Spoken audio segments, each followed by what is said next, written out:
Hello વિદ્યાર્થી મિત્રો, કેમ છો? હું છું પ્રજ્ઞા ઝંકાટ. આપનું લર્ન વિથ પ્રજ્ઞામાં સ્વાગત છે.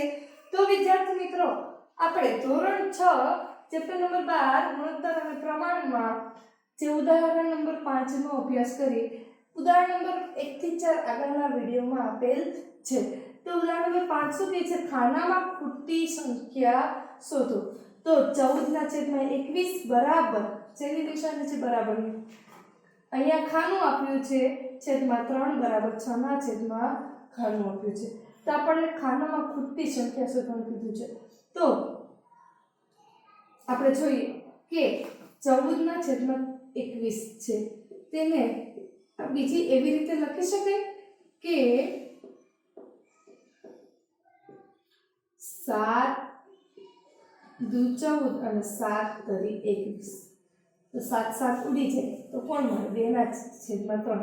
ઓલરેડી આપણને 3 અહીંયા આપેલું છે તો અંશમાં કોણ આવશે? 2. અને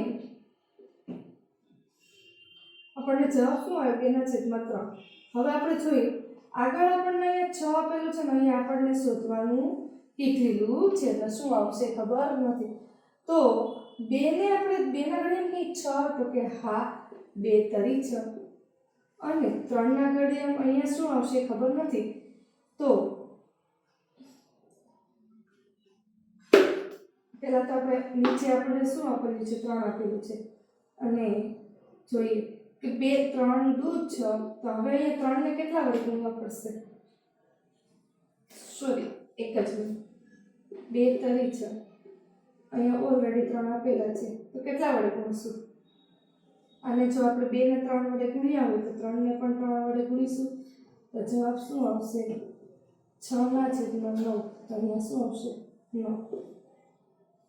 પડી મિત્રો કે 7 દુ 14 અને 7 તરી 21.